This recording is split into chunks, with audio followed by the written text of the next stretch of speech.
பயிற்சி 3.8 ஃபஸ்ட்டு சம்மு. வகுத்தல் முறையில் பின்வரும் பல்லுறுப்புக்கோவைகளின் வர்க்கமூலம் காணல். வகுத்தல் முறையில் இந்த கோவைக்கு நம்ம வர்க்கமூலம் கண்டுபிடிக்க போகிறோம்.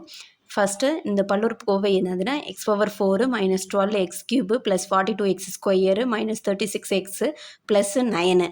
இப்போ இதுக்கான வர்க்கமூலம் கண்டுபிடிப்போம்.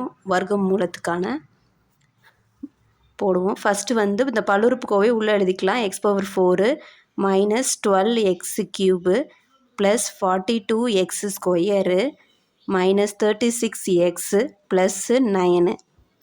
இப்போது இங்கே ஃபஸ்ட்டு என்ன வந்து பல்லுறுப்புக்கோவை இருக்குது? ஃபஸ்ட்டு இது கெழு x⁴. இப்போ இதை வந்து நம்ம சரிசமமாக பிரிக்கணும்.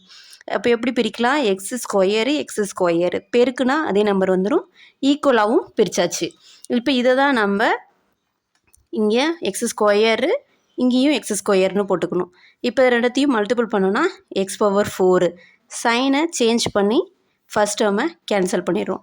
அடுத்தது ரெண்டு டேர்மை கீழே இறக்குறோம். Minus 12x³ plus 42x².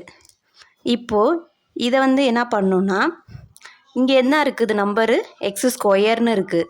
இங்கே என்ன இருக்குது? இதை வந்து நம்ம 2ஆல் பெருக்கி எழுதணும். ஃபஸ்ட்டு அங்கே எது இருக்குது? x². அதை 2ஆல் பெருக்கி எழுதணும்னா 2x² கிடைக்கும். அதை ஃபஸ்ட் டேர்மாக போட்டுக்கணும். 2x². இப்போது இங்கே கிடச்சிருக்க ஃபஸ்ட்டு நம்ம எடுத்துருக்கோம்ல அந்த வேரியபிளையும் எடுத்துக்கணும். 12x³ minus 12x³. இங்கே என்ன எடுத்திருக்கோம் பெருக்கி? அதை வந்து வகுத்துக்கணும். 2x². இப்போ 2ஆல் 12 வகுத்தோன்னா மைனஸ் 6. x²ம் x³ போயிடுச்சுன்னா ரிமைனிங் x இருக்கும். இப்போ இந்த டேர்மை மைனஸ் 6x, இங்கேயும் மைனஸ் 6xை ஆட் பண்ணிக்கணும். இப்போது பெருக்கணும். இப்போ ஃபஸ்ட்டு பல்லுறுப்புக்கோவையோட ஃபஸ்ட்டு பல்லுறுப்பு x².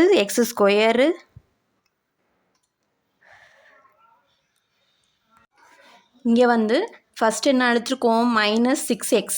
இந்த மைனஸ் 6xோட இந்த ஃபஸ்ட் நம்ம மல்டிபிள் பண்ணால் மைனஸு சைனை ஃபஸ்ட்டு போட்டுக்கலாம். அடுத்தது நம்பரை மல்டிபிள் பண்ணி வைக்கலாம். 6 2 12 x² வேரியபிளை மல்டிபிள் பண்ணி எழுதுனா x³. அடுத்தது minus into minus plus 6 × 6 36 x × x x². இப்போ சைனை வந்து சேஞ்ச் பண்ணுவோம். சேஞ்ச் பண்ணி இதை வந்து கேன்சல் பண்ணிடலாம். இப்போ இதை வந்து மைனஸ் பண்ணோன்னா 42 36 மைனஸ் பண்ணோன்னா 6ன்னு கிடைக்கும் ஆன்சரு. 6x² ப்ளஸ் 6ஆ மைனஸ் 6ஆன்னு பார்க்கணும். இப்போ பெரிய நடுக்குறி ப்ளஸ்ஸு, அதனால் ப்ளஸ் 6x². அடுத்தது ரெண்டு டேர்மை கீழே இறக்கிக்கணும். அதை எடுத்துக்கணும். சைனோட எழுதணும். Minus 36x plus 9. இப்போ அதே மாதிரி மல்டிபிள் பண்ணி எழுதுகிறோம். இந்த ரெண்டு டேர்மையும் 2ஆல் மல்டிபிள் பண்ணி எழுதணும். அப்போ என்ன வரும்? 2ஆல் மல்டிபிள் பண்ணால் 2x² minus 6x equal to 2ஆல் மல்டிபிள் பண்ணால் 2x² மைனஸ் 6 2 12 xன்னு கிடைக்கும். அந்த டேர்மை அப்படி இங்கே எழுதிக்கிறோம். 2ஆல் மல்டிபிள் பண்ண 2x² மைனஸ் 12x.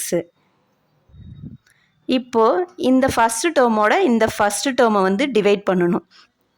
இப்போ 6x² divide 2x². x² cancel ஆகிடும். 2 6ன்னு கிடைக்கும்.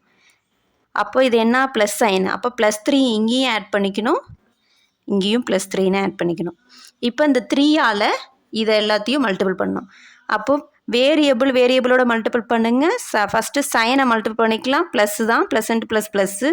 நம்பரை மல்டிபிள் பண்ணால் 2 6 x² வேரியபிள் மட்டும் x² தான் இருக்குது. அடுத்தது மைனஸ் இன்ட்டு ப்ளஸ்ஸு மைனஸு 12யும் 3யும் பெருக்கணுன்னா 36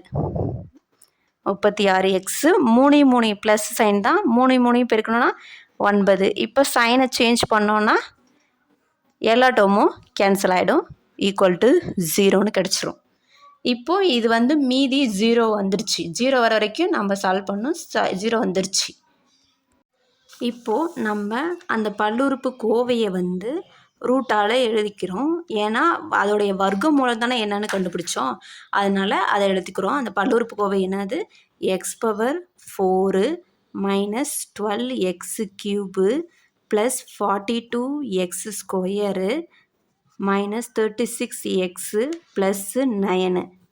ஈக்குவல் டு இது வர்க்கம் மூலம் பண்ணப்போ கிடைச்ச ஆன்சர் நம்மளுக்கு இது ஈவை தான் நம்ம எழுதுக்கணும். அதுதான் ஆன்சர் நம்மளுக்கு x² மைனஸ் 6x ப்ளஸ் 3 என்ன கிடச்சிச்சு x². இதை வந்து மாடுலஸ், ஏன்னா அதோடைய வர்க்கங்கிறதால மாடுலஸ் எழுதிக்கணும். x² மைனஸ் 6x ப்ளஸ் 3 இதுதான் வந்து நம்மளுக்கு கிடைச்ச ஆன்சரு. இதுதான் இதோடைய வர்க்கம் மூலம், பல்லுறுப்புக்கோவையை வர்க்கம் மூலம் படுத்தியாச்சு.